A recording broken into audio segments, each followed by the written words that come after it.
Hoje é dia 8 de fevereiro de 2022, 18 horas e 40 minutos em Franca, São Paulo.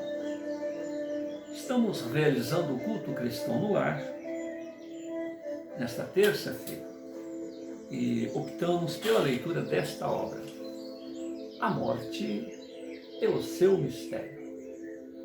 A Morte e o Seu Mistério é uma produção de Camille Flammarion, um astrônomo que em 3 volumes apresentou o tema. E no primeiro volume ele fala sobre a manifestação dos fantasmas, dos vivos, antes da morte, ou seja, durante o período que estão em plena saúde. A manifestação dos fantasmas, dos vivos, durante o momento em que as pessoas estão prestes a desencarnar. Volume 2. E volume 3, a manifestação dos fantasmas, dos vivos após a morte do corpo físico. Então este é o segundo volume, que é A Morte e Seus Mistérios, volume 2, tomo 2, Durante a Morte. É uma produção da Federação Espírita Brasileira. Este é o 4º volume, 16º ao 20º milheiro, produção do ano de 1990. Nós estamos à folha 80,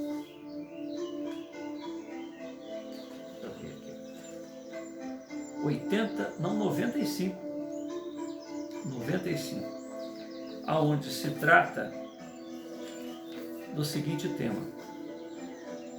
Item 3º, pensamento produtor de imagens projetadas à distância, cinematografia psíquica, transmissões telepáticas sensoriais.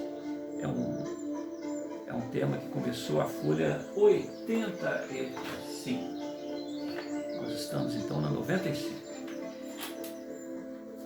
Camille Flammarion apresenta um pensamento socrático no início desta segunda parte da trilogia.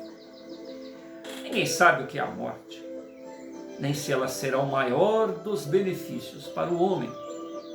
Apesar disto, tememo-la como se for o pior de todos os males.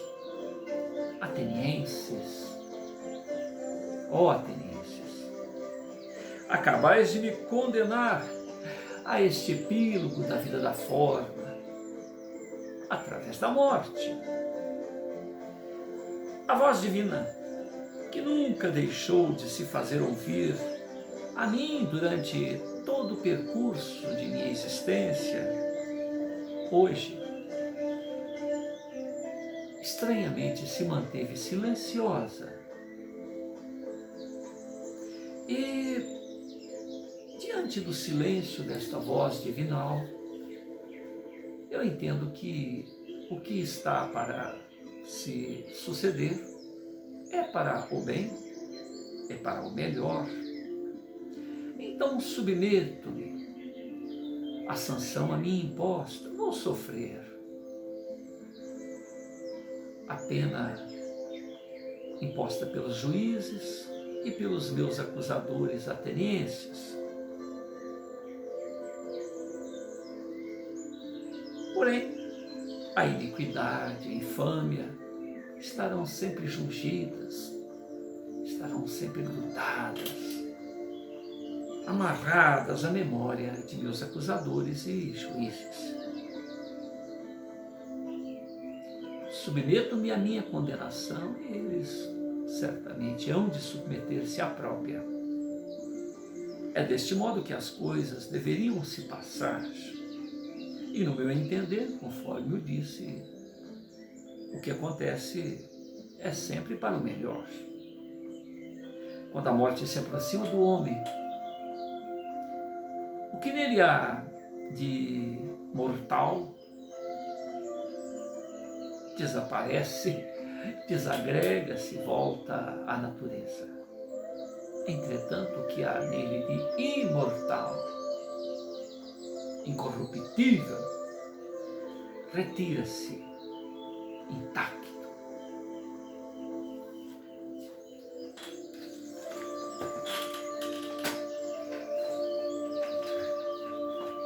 Carta de número 4271 do Arquivo Pessoal de Camille Flammarion.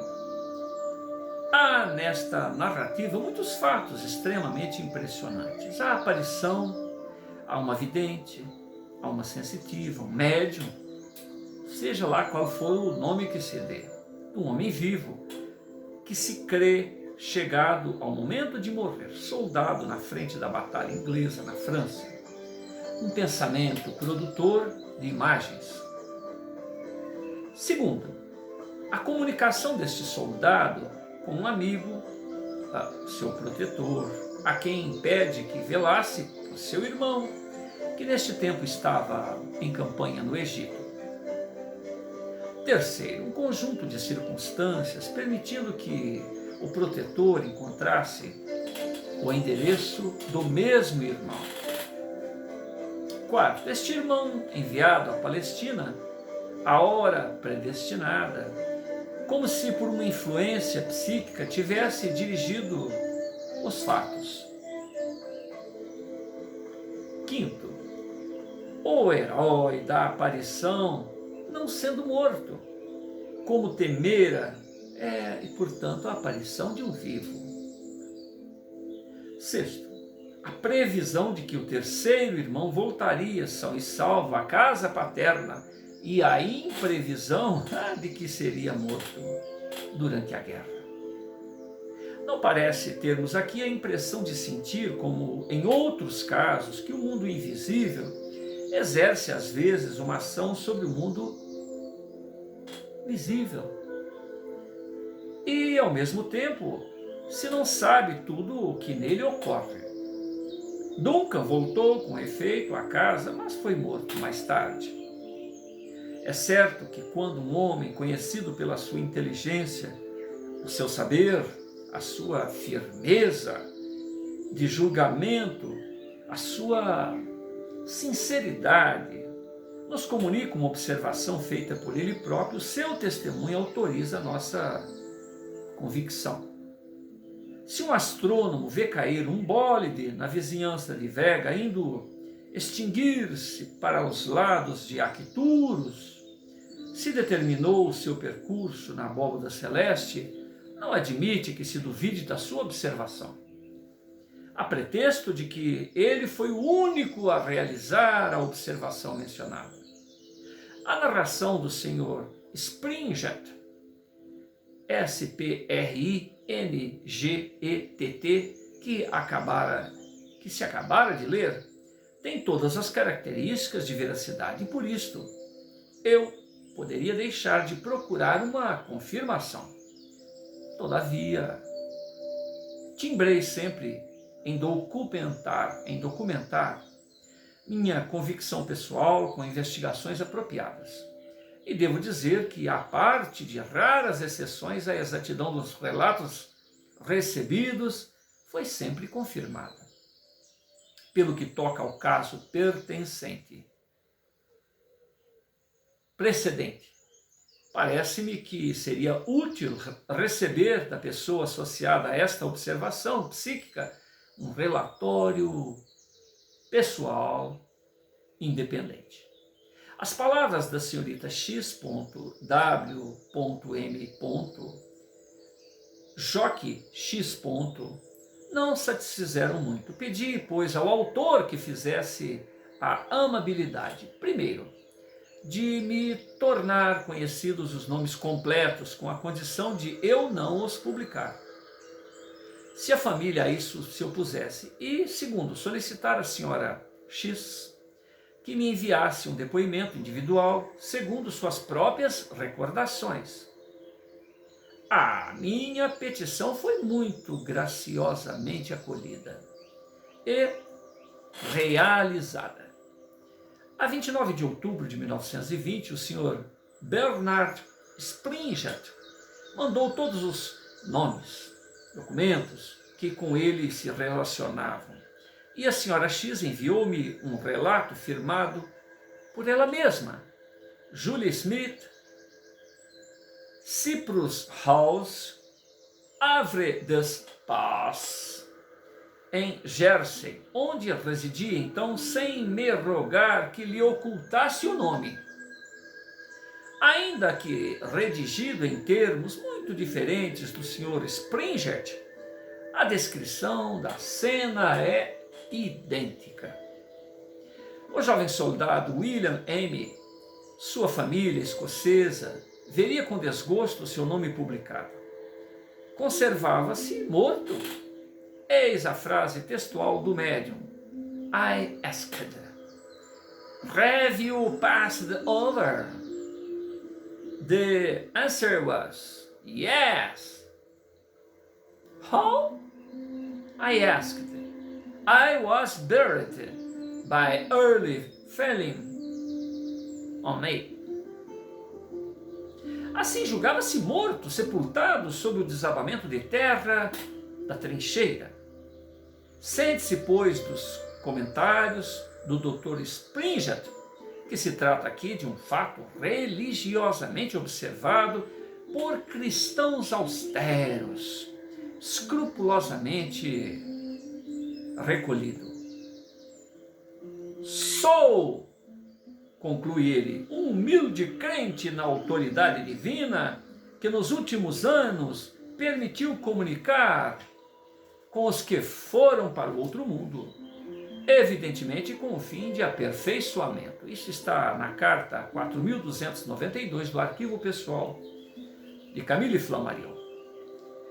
Continua Flammarion, que o soldado que se imagina morto, mas que não estava e que ainda vive atualmente, tenha pensado no seu protetor moral, o Sr. Springett, não é duvidoso que este pensamento produzisse imagem visível para o vidente, também não pode ser posto em dúvida.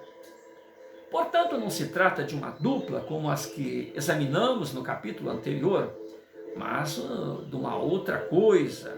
É um pensamento produtor de imagens projetadas à distância. Eis uma objeção da imagem que pode ser comparada à precedente.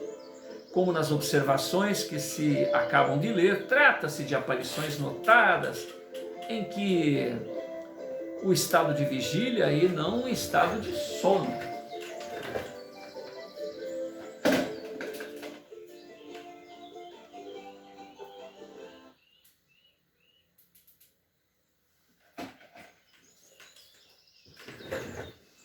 Abre aspas.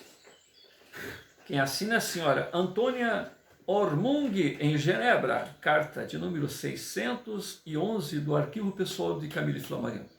Um dia pela manhã, há meses, estava eu no leito, bem acordado, e os meus olhares dirigiam-se para um espelho colocado perto de mim.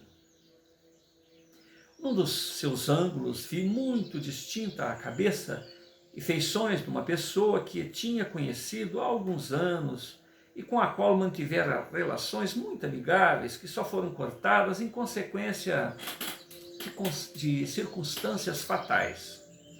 Essa pessoa tinha deixado Genebra, partindo para o seu país distante, e nunca mais tive notícias dela.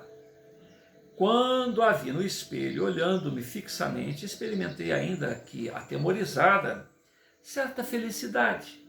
Sentei-me na cama, interrogando-a, perguntando-lhe, com efeito era ela. Todas as linhas do seu rosto, antes duras, se adoçaram, as pálpebras bateram de prazer e na sua boca desenhou-se um sorriso de paz. Eu olhava sempre, mas a visão desvaneceu. Alguns dias depois, sonho que esta pessoa morrera precisamente na mesma data. Senhora Antônia Ormung, em Genebra. Continua Flammarion. Segundo esta narrativa, a visão teria durado tempo suficiente para tornar muito improvável a hipótese de alucinação. Podemos imaginar que no momento da morte, o seu pensamento irradiou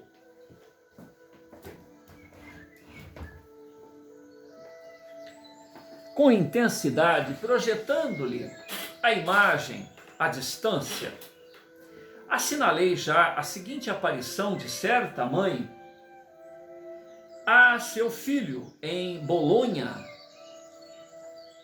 a Modena, ao passo que um outro seu filho permanecia junto dela em Bolonha. Abre aspas. Quem assina é E. A. Sinelli, carta 443 do arquivo de Camille Flammarion. Aos 20 anos estudava eu em Bolonha, ao passo que meu irmão entrava para a escola militar de Modena. Uma noite antes de deitar-me, minha mãe queixou-se de ligeira indisposição e mostrou-se um pouco inquieta por causa do filho ausente, mas boa, doce, resignada antes de tudo, retirou-se tranquilamente para o seu quarto. Depois de ter beijado a mim com ternura, como de costume. Os nossos quartos de dormir eram contíguos. Empreguei parte da noite num trabalho difícil e somente de manhã consegui adormecer. De repente fui despertado por um ruído de vozes e, abrindo os olhos, fiquei surpreendido ao ver no meu quarto meu próprio irmão pálido, rosto transtornado. Como vai a mamãe? Inquiriu ele. Pela 00:10 via distintamente a cabeceira do meu leito em Modena. Sorria-me. Com uma das mãos mostrava o céu e com a outra abençoava-me. Depois desapareceu. Asseguro-te que mamãe morreu. Corri para o quarto venerado de mamãe, estava morta, com efeito, tendo um sorriso nos lábios. Mais tarde, o médico afirmou que ela deveria ter cessado de viver pela 00:00 aproximadamente. Quem assina é E. A. Sinelli, carta 443. Continua Flammarion. É muito curiosa essa observação. A mãe aparecendo a seu filho ao longe e este comunicado com seu irmão vizinho da morta. Em Modena, este irmão sofria bastante com a ausência do outro, com quem estava em contínua comunicação mental. Que se tenha transportado em dupla imagem para junto de seu irmão, falando-lhe, é possível, mas não provável. Devemos pensar antes que agiu telepaticamente sobre o cérebro de seu irmão, que julgou vê-lo, ouvi-lo, transmissão de sensações. Verificamos aqui, uma vez mais, que a distância não existe. Não há distância em telepatia. O espaço, o tempo das nossas sensações desaparecem. As duplas são, seguramente por vezes, produções do pensamento projetadas à distância. Não duvidamos da esfera de ação de nosso espírito encarnado. Percorrendo recentemente as obras dos antigos magnetizadores, notei um interessante exemplo de transmissão à distância que poderíamos intitular, abre aspas, a telegrafia em 1822, numa sessão magnética de cheiro. Encontrei-a nas observações de Deleuze, bibliotecário do Museu na História Natural em Paris, e nessa época um dos mestres de magnetismo magnetizava um suject, S-U-J-E-T, muito sensível, uma rapariga que vivia perto do Teatro Francês. Ele habitava na Casa Real, perto da Praça da Concórdia. Eis o relato que faz numa observação realizada a 9 de setembro de 1822. Abre aspas. Isso está em Práticas sobre o Magnetismo Animal, Paris, 1823, página 189. Pelas 9h30 da noite, enquanto eu passava limpo as últimas consultas dessa sonâmbula, senti nas narinas, muitas vezes, o cheiro do vulnerário. Como a minha mulher e minha filha, que nessa estação se encontram habitualmente no campo, estivessem nesse momento em Paris, extraordinariamente fui ver se alguma delas teria acontecido qualquer acidente que exigisse o emprego do vulnerário. Encontrei-as muito tranquilas e não senti, junto a elas, o cheiro da mesma sensação. A minha criada entrou neste momento, nada havia sucedido igualmente, e não deu mesmo por qualquer odor no compartimento. Disse-me então: estou certo de que aconteceu qualquer acidente a uma das minhas sonâmbulas e que neste momento ela se serve do vulnerário. No dia seguinte fui verificar. Era exato. Os meus leitores lembram-se, talvez, de eu ter mencionado uma observação da mesma ordem. Na obra O Desconhecido, página 113. É pela comparação dos fatos que podemos instruir-nos. Eis aí o fato. Quem assina é Otávio Marais, antigo chefe do Colégio de Advogados em Rouen, carta de número 80 do arquivo pessoal de Camille Flammarion. Anteontem falava-se em minha casa de nossas sábias investigações.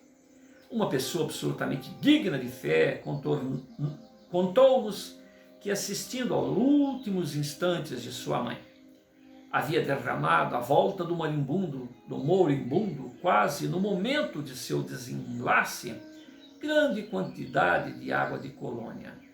À mesma hora, a irmã do narrador, a mais de 30 léguas à distância, teve como se tivesse a certeza do falecimento de sua mãe e sentiu nitidamente o aroma de água de colônia, sem que nenhum frasco deste perfume estivesse ao seu alcance.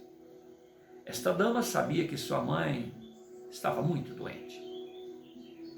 Temos agora a carta de número 4332 do arquivo pessoal de Camille Flammarion.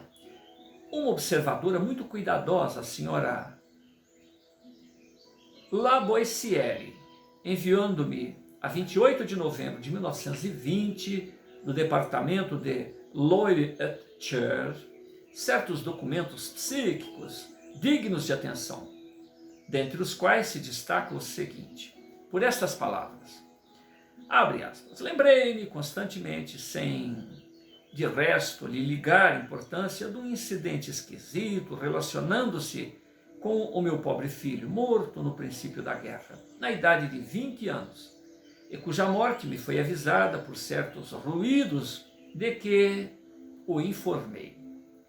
Na sua infância, estando na escola, caiu durante a hora do recreio sobre o pulso, ferindo-se ligeiramente. Encontrava-me então num campo distante 2 ou 3 quilômetros da escola. Das 3 para as 4 horas senti intenso cheiro de álcool, canforado que havia sido aplicado no pequeno ferimento de meu filho. Como pode ser isto, Flammarion? Teria pensado ele em mim. Continua Flammarion. Ver-se-á nisto... Bom, então esta é a carta 4332 do arquivo dele. Ver-se-á nisto apenas o acaso? Será suficiente? Conheço unicamente restrito número destas observações de transmissão de perfumes. Aqui está outra que se complica com a projeção telepática. Um membro da Sociedade Astronômica de França, em Marrocos, senhor Agniel, ao enviar-me o resultado de sua observação acerca do eclipse parcial do Sol, de 10 de novembro de 1920, escrevia-me nesta data de Rabat, abre aspas, esta é a carta de 4310, do Arquivo Pessoal de Flammarion. Há 19 anos foi a leitura de O Desconhecido que modificou totalmente a minha existência. De materialista que era, transformei-me em sincero propagandista das ideias espiritualistas, às quais procurei me aprofundar. Permita-me que contribua com o meu testemunho pelo que respeita às manifestações do ser. Agindo à distância, o fato é pessoal, Flammarion. Tenho uma irmã de natureza muito impressionável que vive em Nimes. Em 1906 fui lhe fazer uma visita. Residia então eu em Nice. Tomei um expresso, saí à meia-noite. Minha irmã gosta muito de flor de laranjeira e Nice é a capital da região onde floresce esta árvore de frutos de ouro. Colhi, portanto, para ela um ramo desta florescência que coloquei diante de mim na rede de compartimento. O seu perfume penetrante mantinha-me acordado. Tendo-me desleixado de prevenir minha irmã desta viagem, pretendi reparar a minha falta fazendo a comunicação por via telepática. Estando só na carruagem, tentei a experiência enquanto o comboio corria a toda velocidade entre Golfe-Juan e Cannes, concentrando meu pensamento sobre as flores e fechando seguidamente os olhos, transportei-me ao quarto de minha irmã em Nimes, falando-lhe desta maneira: chego, venho ver-te, trazendo-te as flores que amas. Representei-me junto ao seu leito, mostrando-lhe o ramo que formava a imagem no meu cérebro. Pelas 10 horas da manhã, desembarquei, corri apressadamente para a casa de minha irmã. É curioso, exclamou ela, ver-te. É curioso, exclamou ela, depois de me ter beijado. Sonhei esta noite que vinhas ver-me e me trazia flores de laranjeira. Perfeitamente, respondi. Aqui estou, eis também as flores de laranjeira.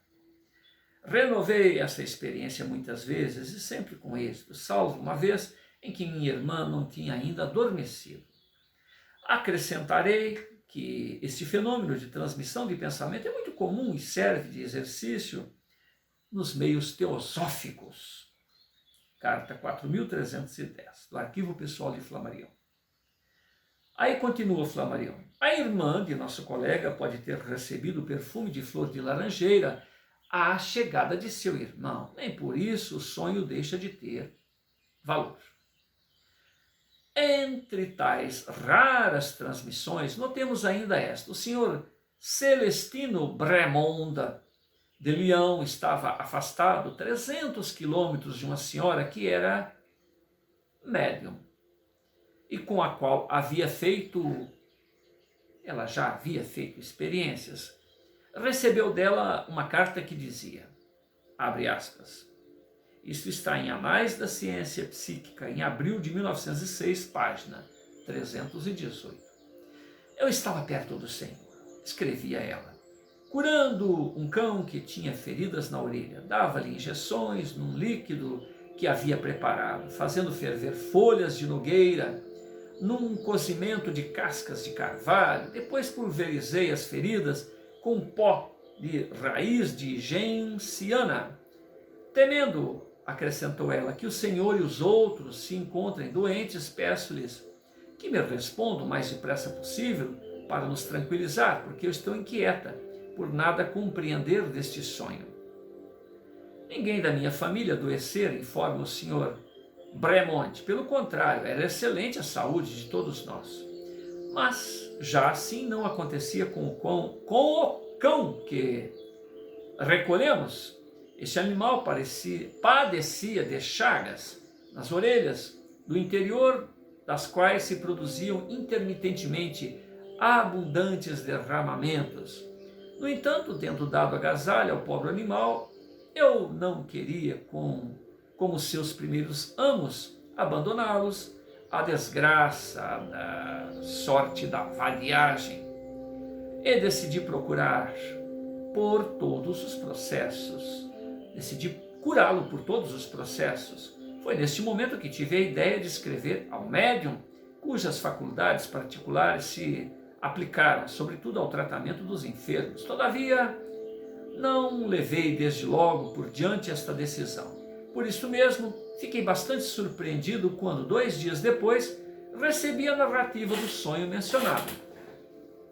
O meu pensamento transportara-se à distância e, o que é mais curioso, o médium vira perfeitamente claro. Porque, aplicando os remédios indicados por ele, curei em pouco tempo, o meu cão. Tal é o fato na sua simplicidade. Isso está em Anais da Ciência Psíquica, abril de 1906, página 318. Continua Flammarion. A hipótese do acaso é verdadeiramente improvável. O pensamento, a imaginação, o temor, a apreensão podem desenvolver micróbios latentes, produzir a morte pela raiva anteriormente adquirida. Interrogação. Não, responderia um anatomista. No entanto, lê-se no livro de Leon Deutsch, que seria O Mundo das Imagens, página 196, a seguinte observação que ele declara ter tido ou ter sido fornecida pelo seu amigo Dr. Vivier. Um camponês acompanhara seu irmão ao vapor que deve conduzi-lo à América. No cais, um cão hidrófobo morde 2 homens. O primeiro, que fica em terra e sabe que o cão está raivoso, morre passados 6 semanas, depois de sofridos ou de sofrimentos atrozes. Conselho do médico, a família esconde a causa desta morte ao imigrante, que regressa 2 anos depois, cheio de saúde e ânimo. Ao desembarcar, foi informado da primeira causa do falecimento de seu irmão. E 6 semanas depois morria atacado de hidrofobia. Tal é, em certas criaturas, o trabalho orgânico da apreensão. Continua Flammarion. Outro problema. Pode ouvir-se uma voz a 7 quilômetros de distância? Não, seguramente. Ora, os autores de Phantasms of Living garantem na velocidade da seguinte história. Quem assina é J. Wood Beilby. 17 de outubro de 1883. Uma menina amiga de minha mulher vivia conosco na Austrália. Partira a cavalo até a cidade onde ficara o correio, a 12 quilômetros de distância aproximadamente. Minha mulher e eu, que estávamos em casa, um criado, uma criada, meu filho adotivo, um belo rapaz, ouvimos todos a referida menina gritar, chamar. Ah, Josie! Ah, Johnny! Ah, Johnny! Era este o nome do moço, companheiro habitual da linda Amazônia. Saímos todos ao mesmo tempo, mas não ouvimos nem vimos ninguém.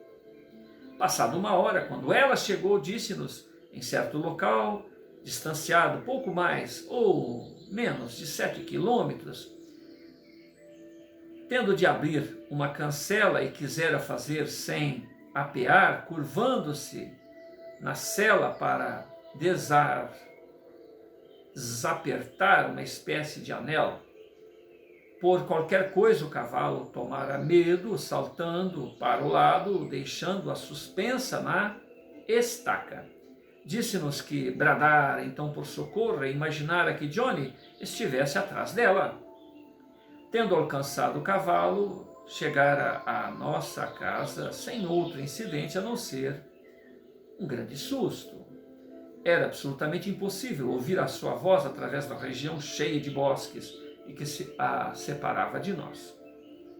O que parece estranho é que os outros, que não têm a mesma sensibilidade magnética que eu tenho, ouvissem o grito tão claramente e ao mesmo tempo que eu.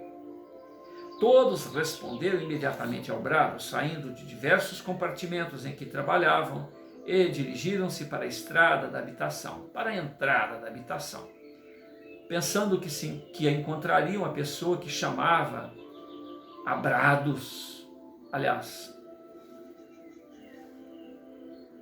que se encontrava a braços com qualquer dificuldade.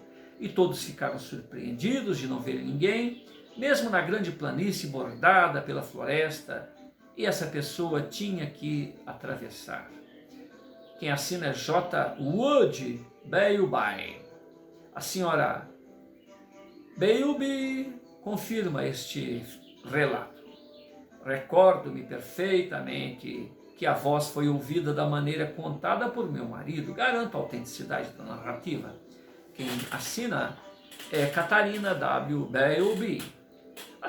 O Sr. Beilby acrescenta mais ainda. A habitação está insulada. Não há outra residência no raio de 5 quilômetros ao redor. Ninguém estava lá neste momento, a não ser criados, moradores da mesma casa. Isto está em Alucinações Telepáticas, a página 263.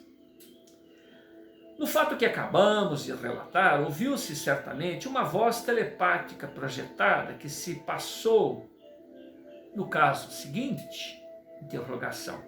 O narrador atribuiu a eficácia de uma prece.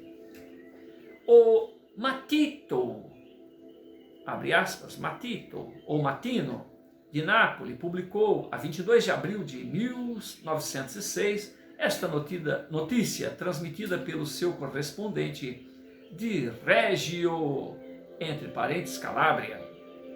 Um jovem seminarista embarcou outro dia na garé central de Reggio, no expresso Reggio Battipaggi Nápoles, que dali pelas 5 horas dali parte às 5 horas e 55 minutos e tomou lugar num compartimento em que encontrava o inspetor-chefe, o senhor Domenico Fischetti. Quando o comboio começou a andar, o senhor Fischetti perguntou ao seminarista qual o fim de sua viagem e ele respondeu que se dirigia a Catona para assistir à festa de São Francisco.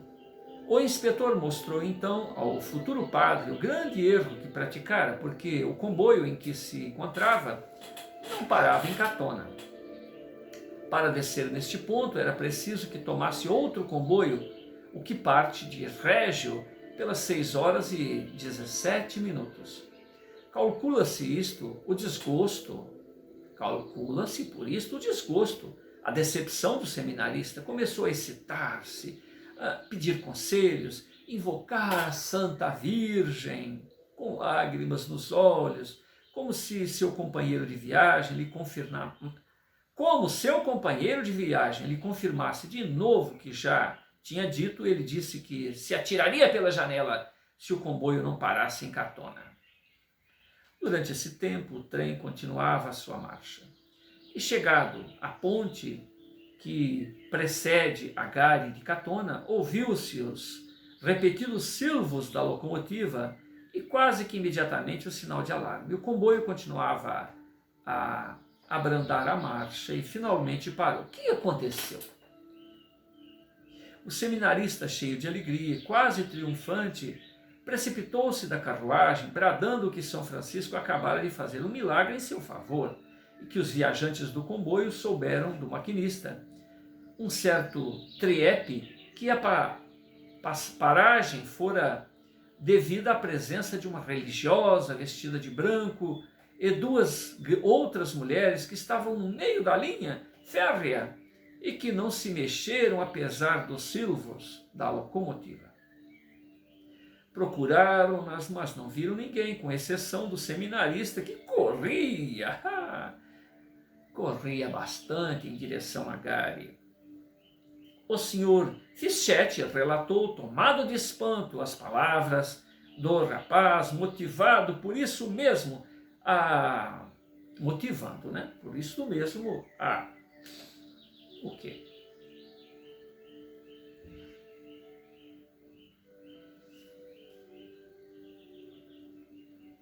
O senhor Fischete relatou, tomado de espanto, as palavras do rapaz, motivando por isto mesmo a estupefação dos que o ouviram. O maquinista garantiu de maneira mais formal que viu 3 mulheres na via férrea, imóveis, inabaláveis. Então, como não pudesse dar o fato estranho qualquer explicação, começou a falar em milagres. Tal é a narração muito fiel que nos foi feita por um moço empregado da estrada de ferro, em presença de muitas pessoas. Ele acrescentou como prova documental que a paragem extraordinária do expresso na ponte de Cartona foi relatada segundo as prescrições regulamentares no livro do registro. Como explicar o ato do maquinista? Pode supor-se uma ação telepática partindo do cérebro do seminarista e produzindo uma alucinação visual no maquinista? Aconteceu-me fato idêntico sem que nisso houvesse, ao que me parece, nenhuma causa oculta.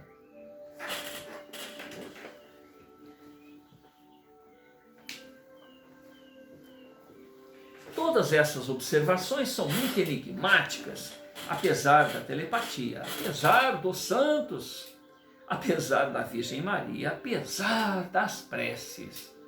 Há aqui forças desconhecidas em ação.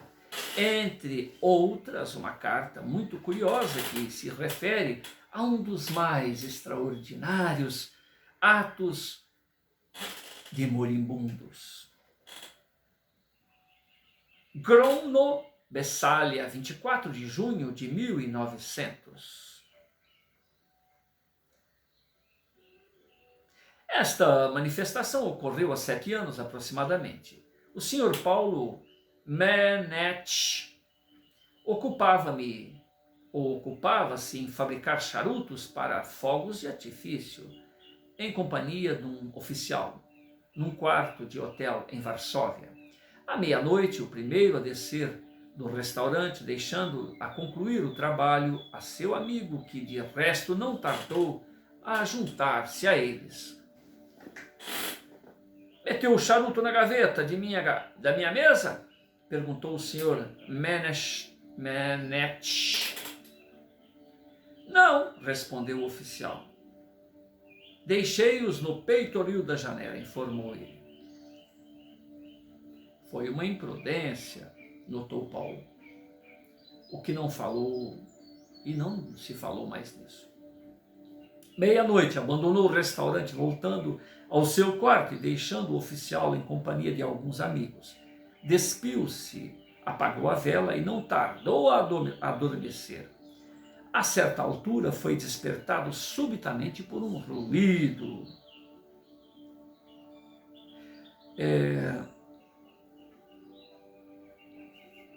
Falando sobre aquele rapaz, né, que ia pular do trem, de repente apareceu 3 mulheres lá e fez com que o maquinista parasse. É o seguinte: na ocasião em que se modificava o gare de Austerlitz para a continuação da via do cais de Orsay, reencontrando no meu observatório de Juvisy, num comboio da noite, pelas 10 horas, enganei-me no trem em consequência, creio eu, de uma alteração nas horas de partida. E chegando a Juvisy, vi desapontado que o comboio não parava. Avançando para Orleans, manifestei o meu desespero aos que me acompanhavam, acrescentando: se ao menos afrouxasse a marcha, eu saltaria, porque minha mulher está muito inquieta se eu me demoro a entrar em casa. Além disso, tenho de observar absolutamente Marte esta noite. O comboio abrandou a carreira, deteve-se quase e saltei. Onde estava eu? Uma pequena luz brilhava ao longe. Dirigiu-me Dirigi-me para ela seguindo a via férrea. Um guarda que encontrei disse-me o nome da estação, Marot-les. Pedi informações sobre que ia passar um comboio dirigindo-me a Paris, mas esse comboio era rápido, não parando nem em Maroles, nem em Juvisy. Pedi ao empregado que fizesse sinal para parar. Dei-lhe meu cartão de visita, trepei na locomotiva para junto do maquinista e fiz deter de novo na gare de Juvisy o trem recomendando ao homem que não perdesse um instante e que seguisse rapidamente para Paris. Só mais tarde refleti na incorreção do meu ato. Restauraram-se 3 processos contra o empregado da estação de Maroles, contra o maquinista e contra mim. Declarei-me naturalmente o único responsável.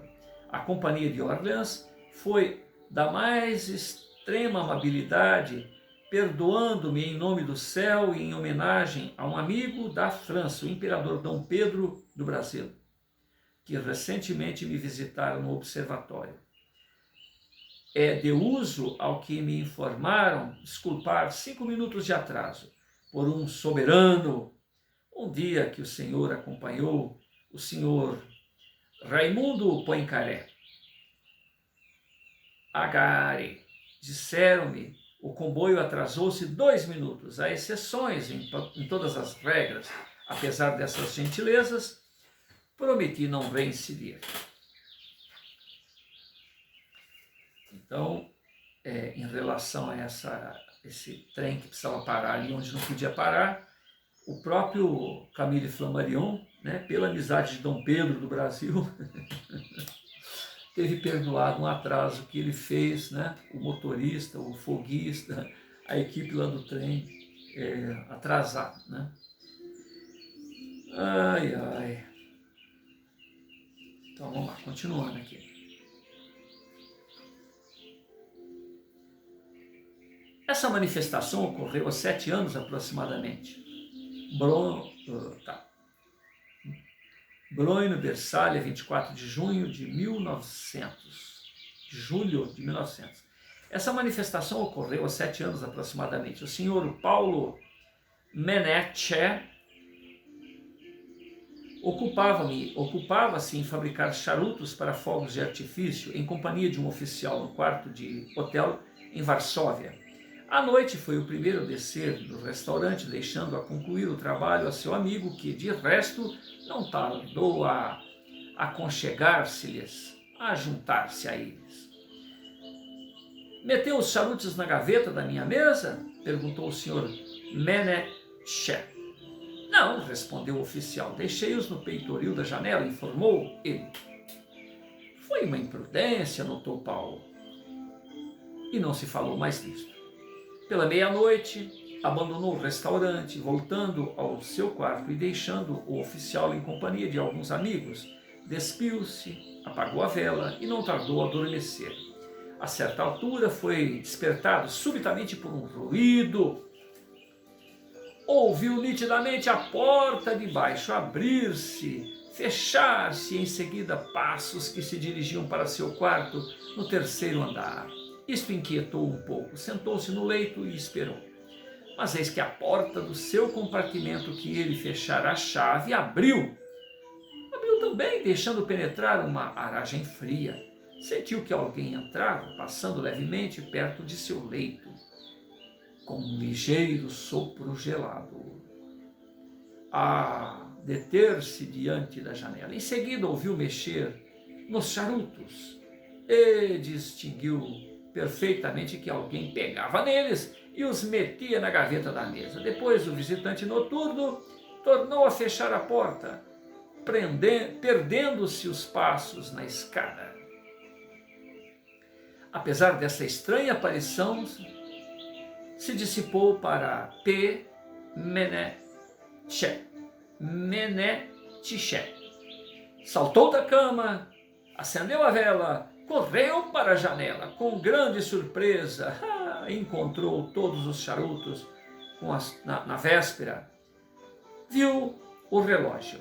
Eram 2 horas da madrugada. Tornou a deitar, readormecendo e acordando mais tarde. O criado do hotel, ao entrar no seu quarto, anunciou-lhe que pelas 2 horas da manhã o oficial morrera subitamente no restaurante.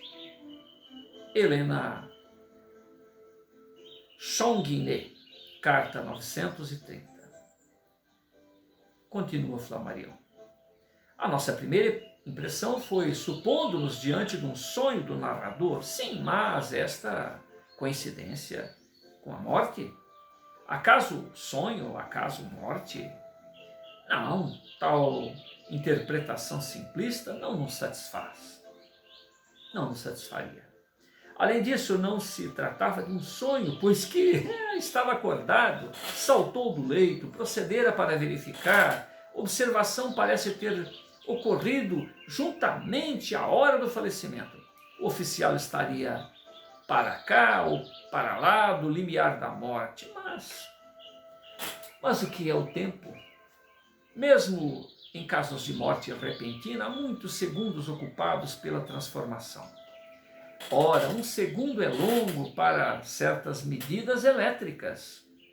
Ele teria pensado nos charutos, queria ir procurá-los, não poderia agarrá-los por ser uma sombra, mas talvez julgasse nisso. Sejam quais forem as hipóteses que se emitam, o fato em si mostra, como centenas de observações nossas, que o ser humano não se compõe inteiramente de corpo e dos sentidos que conhecemos. Existe nele outra coisa. O pensamento do moribundo poderia impressionar o cérebro do observador que, em virtude da repercussão, teria ouvido abrir a porta, os passos do visitante, o ranger da gaveta e veria a janela, os charutos. Tudo quanto o moribundo julgava fazer. Quantos pontos de interrogação, mas o fato aí está para ser explicado pela nova ciência.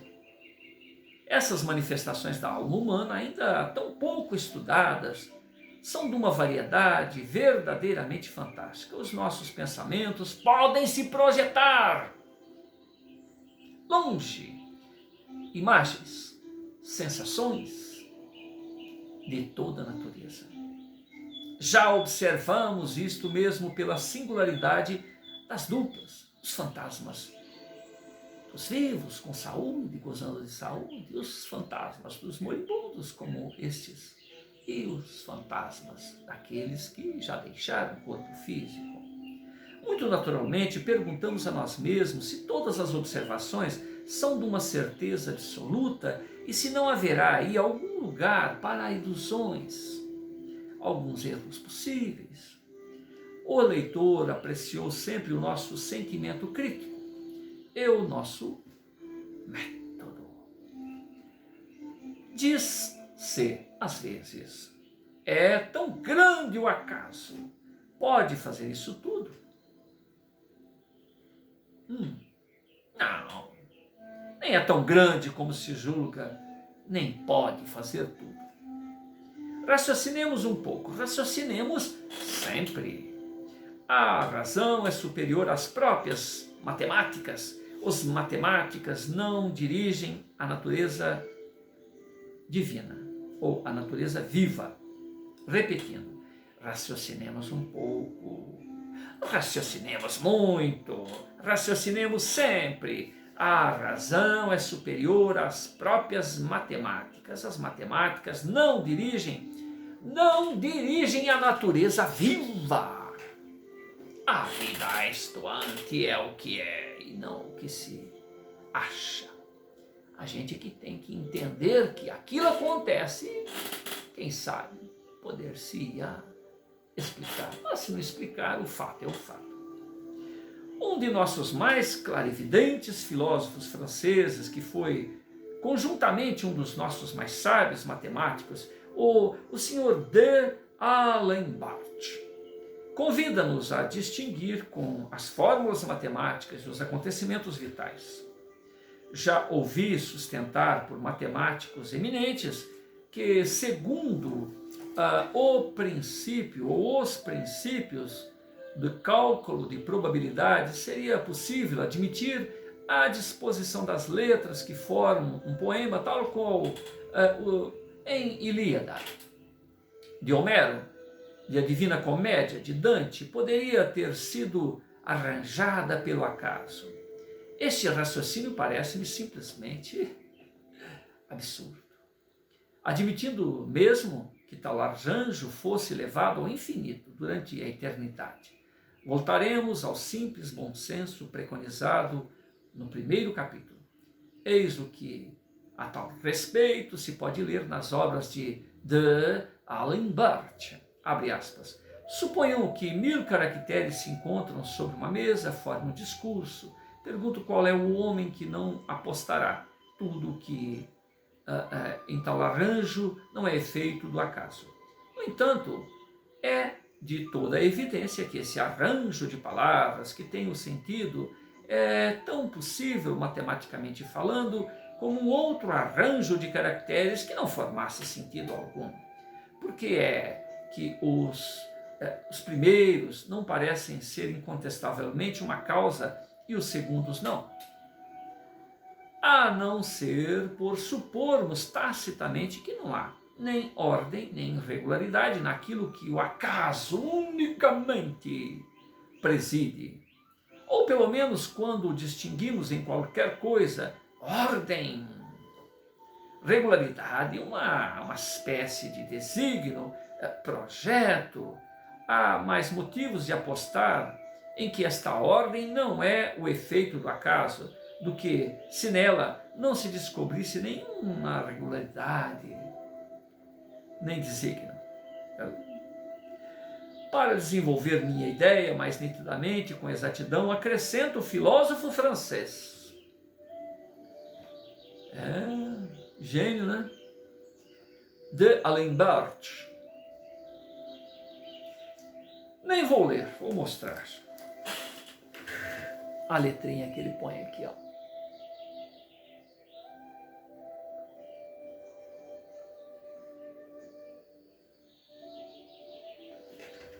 Ele põe 2 linhas. Constantinopolitanesibus. Aí vem O, A, B, B, aquele monte de letrinhas. É coisa de maluco, na minha visão, né? Esses 3 arranjos contêm absolutamente as mesmas letras. No primeiro formam uma palavra conhecida, no segundo não formam a palavra nenhuma. Mas as letras se encontram dispostas segundo a ordem alfabética e a mesma letra está repetida tantas vezes quanto se vê na palavra Constantinopolitanensibus.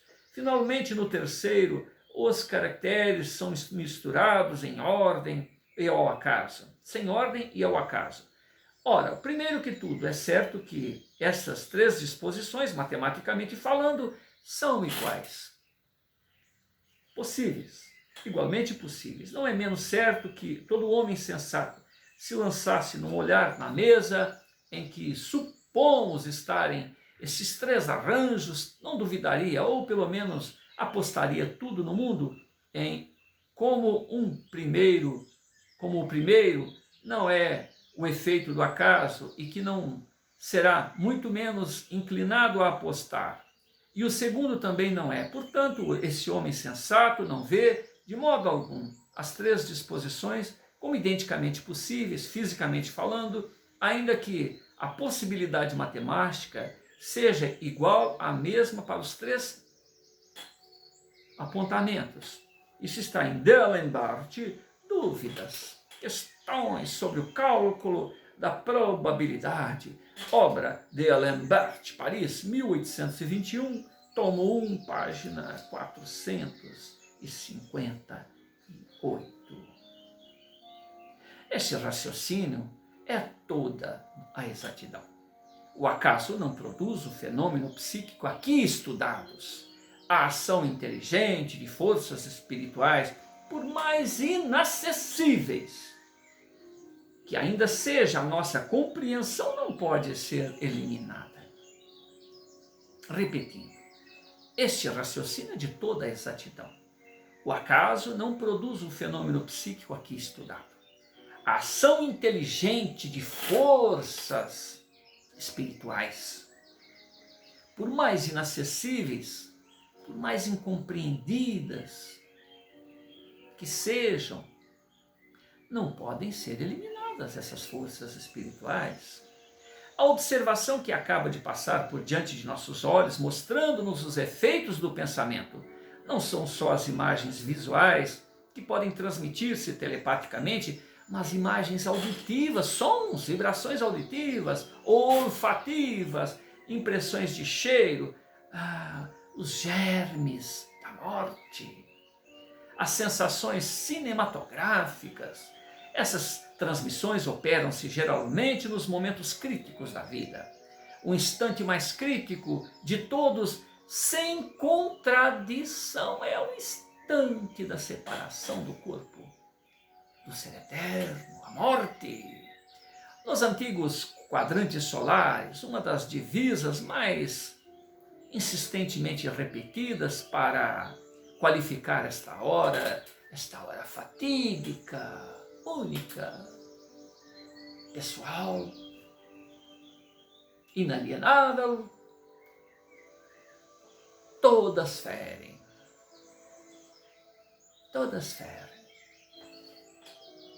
A derradeira mata.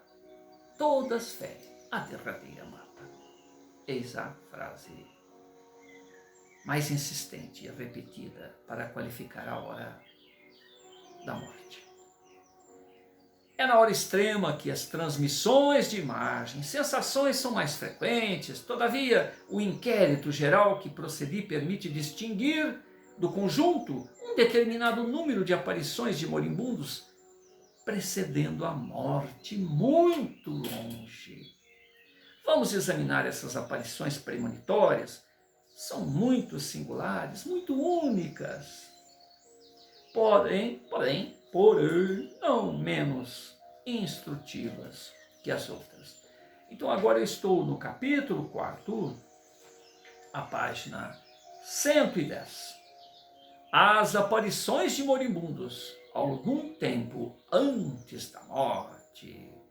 E aí se inicia com uma frase de Marco Aurélio: rejeita a opinião banal e salvar-te-ás. Rejeita a opinião banal e salvar-te-á. Então, página 110. Continuamos na próxima leitura.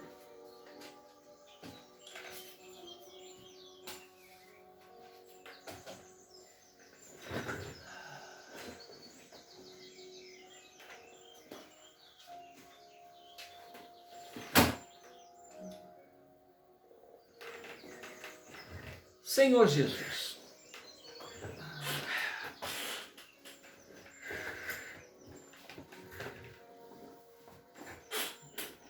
te agradecemos pela oportunidade deste reencontro com o melhor de nós mesmos, com o melhor da vida, com essência, com aquilo que realmente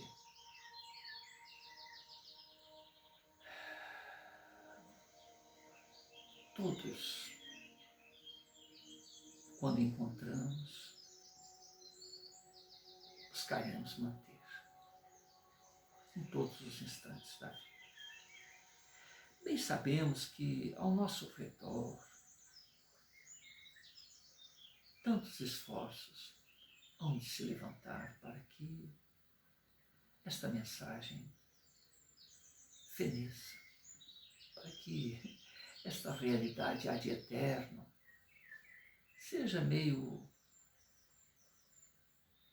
que menosprezada diante da rotina da vida, o mundo da forma, das ilusões, uma vez que quem elege o amor, quem elege a ascensão de si próprio no seu melhor rumo a este avatar crístico, que há 2000 anos aproximadamente veio ao mundo,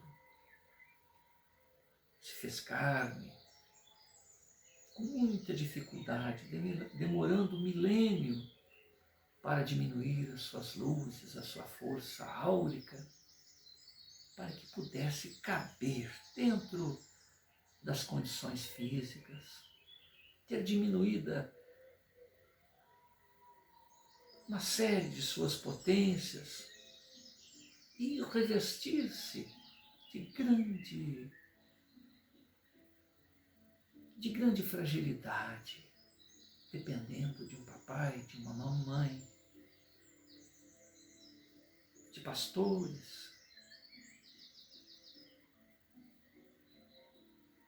de indivíduos anônimos, para que perseverasse até o momento em que chegasse aquele instante em que 3 anos deixasse uma mensagem que recobrasse a nossa consciência de que somos seus irmãos, seus tutelados, herdeiros do universo, co-criadores, capazes de fazer o que ele fez e muito mais. Jesus nos alertou para a nossa condição crística, para a nossa condição de trabalhando, investindo, sabendo que, olhando para dentro de nós mesmos, reconhecendo as nossas fragilidades, necessidades, dores, embaraços, misérias espirituais, pobreza, insignificância aparente, imediata,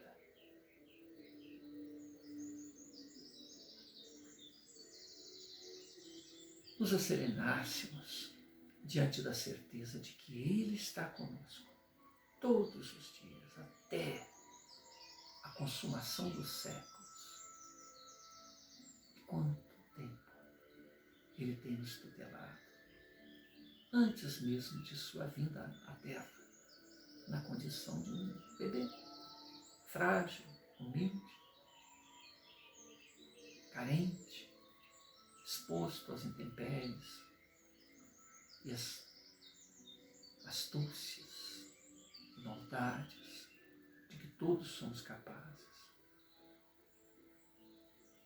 A sua mensagem, amor,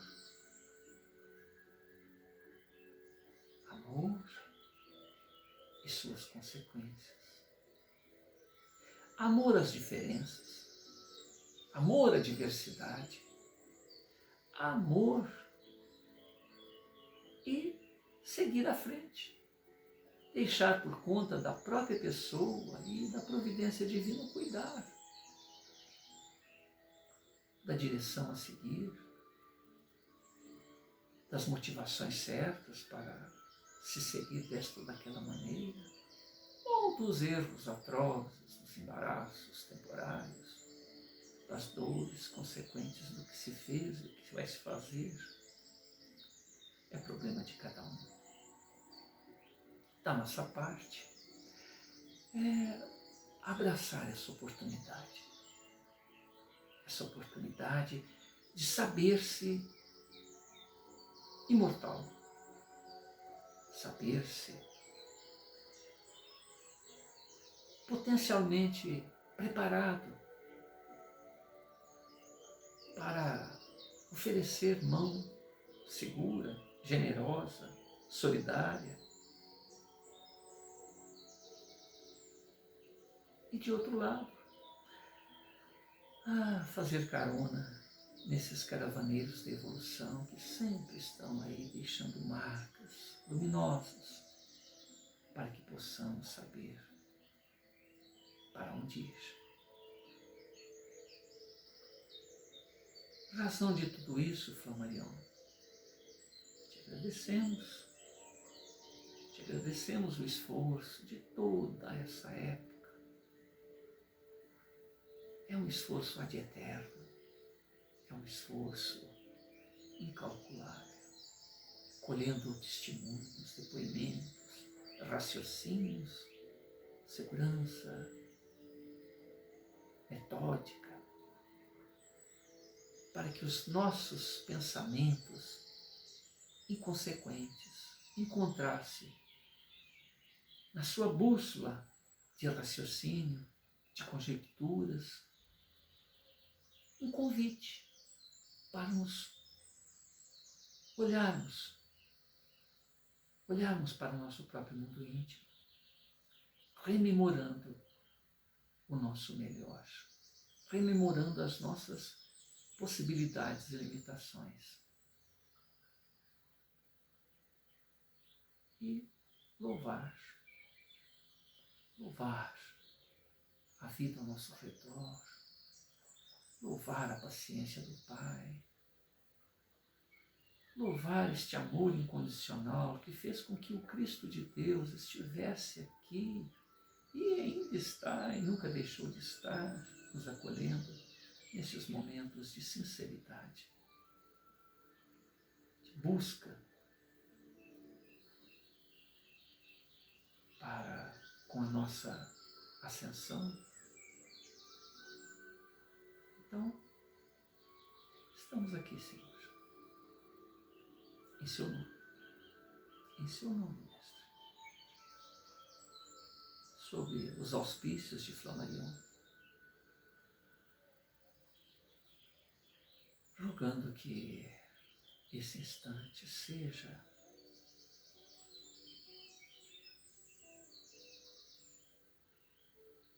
o diapasão para todos os instantes da nossa vida. Sempre, sempre, sempre seremos surpreendidos por lições novas, por embaraços novos, por quedas novas. Nós, buscando, como disse Jesus, o reino dos céus, tudo mais é consequência. E se nos virá acrescentado.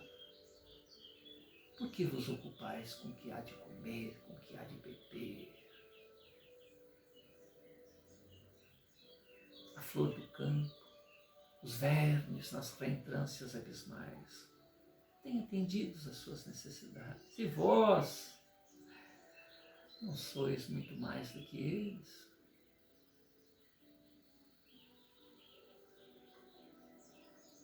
Despertamos para sabermos vivos, sabermos caminheiros de evolução. Despertamos para essa realidade. Então é seguir à frente, seguir adiante. Sabemos que inconscientemente,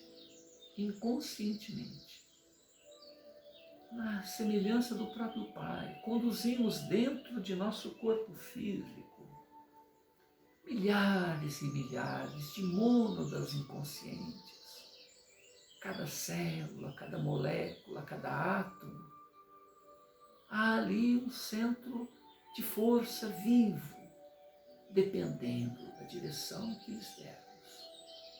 E da mesma maneira, a aura crística de Jesus, do Cristo de Deus, a semelhança de um corpo vivo, todos nós estamos imbuídos.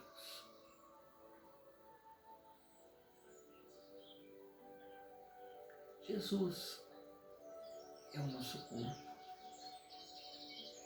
E nós somos o corpo dele. Cada célula, cada molécula, cada tecido, cada órgão, de sua grandeza espiritual que nos tutela a todos pacientemente.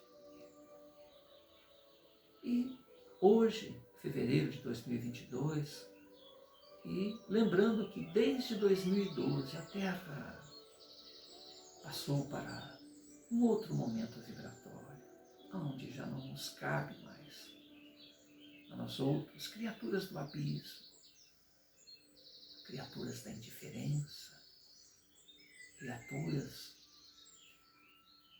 do não estar nem aí.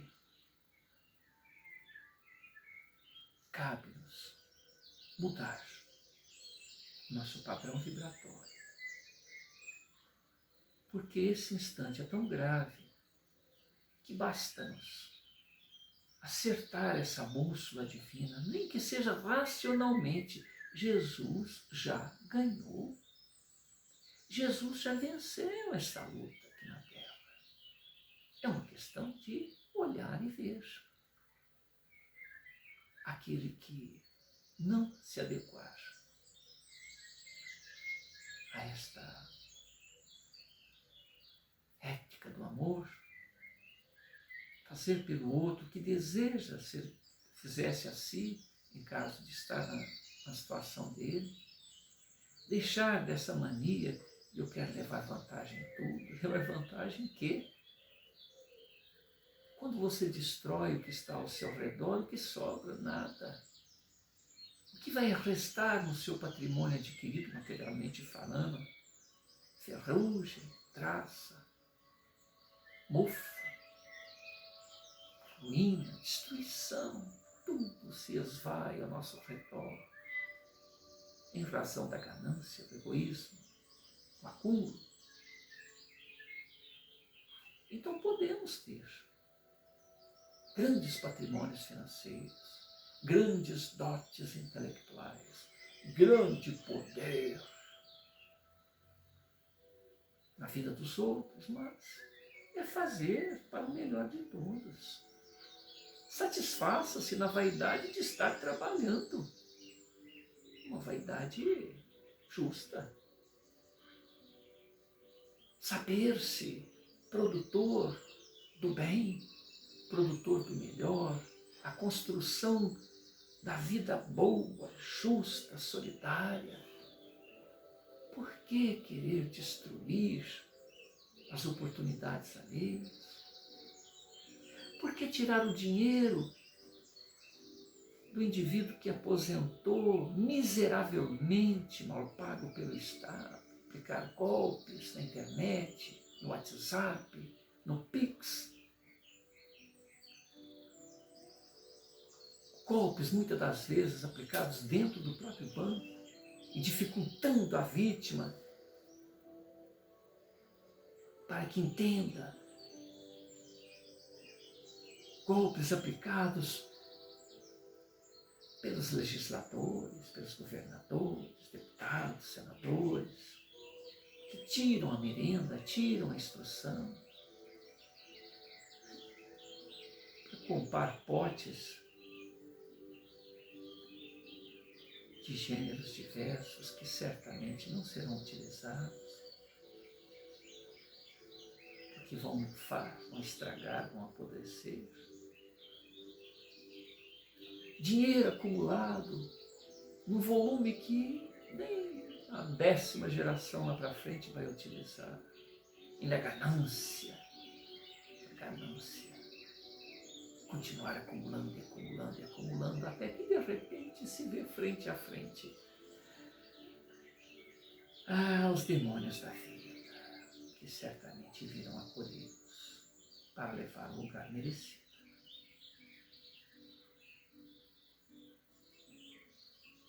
Então, já experimentamos essa miséria moral por milênios, muitas das vezes em outros ordens de onde viemos degredados. Agora é Jesus, é seguir sua ética inteligente de atender os outros nas necessidades dele, porque as nossas necessidades também estarão a descoberto e seremos socorridos. Serão nossos advogados, os nossos afiançadores em nossos momentos de testemunho, porque todos nós os teremos e os temos. Então, Senhor, irradia isto em todos esses corações que nos ouvem. Estou vivo, estarei vivo ad eterno. Sou um Cristo em potencial, Filho de Deus, em trabalho, em construção. O próprio Jesus. Jesus hoje, em fevereiro de 2022, é Cristo de 5 planetas. E assim como temos o nosso Cristo Emmanuel, o nosso maior mensageiro que o Pai pôde nos enviar à Terra, e o nosso tutelador, o Verbo Divino que fez acontecer esse orbe, há outros Cristos que cuidam do sistema solar, de um aglomerado cósmico, de uma galáxia, de um universo, porque hoje sabemos que existem multiversos. E há várias vibrações,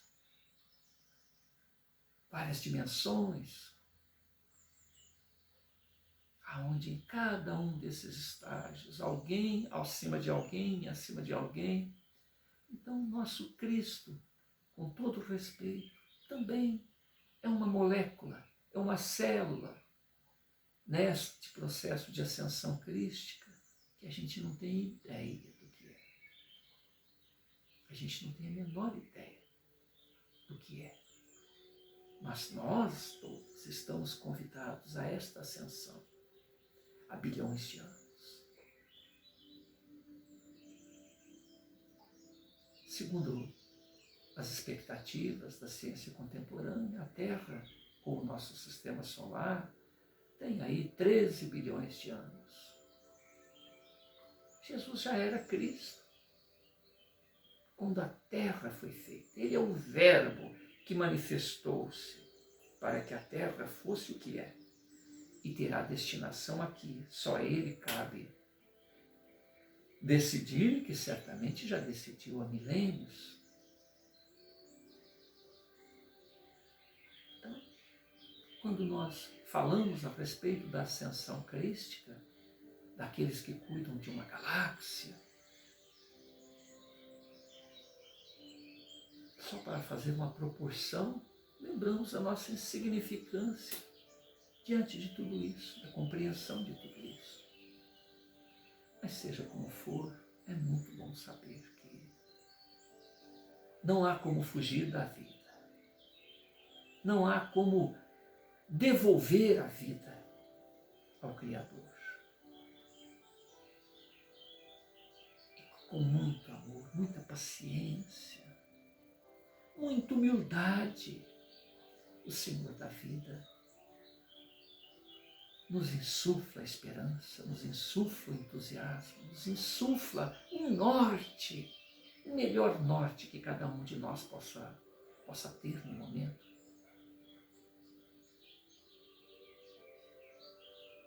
Louvado seja tudo na vida. Louvado seja a vida, louvado seja esta criação incompreensível para a nossa maneira atual de percebê-la. Louvado seja Jesus, louvado seja a equipe de Flammarion. Louvado sejam todos esses que nos auxiliam neste momento e permitem que possamos sempre seguir adiante e estar um pouquinho mais adiante do que estivemos até o momento em que iniciamos esse diálogo. Obrigado por tudo. Muita paz a todos.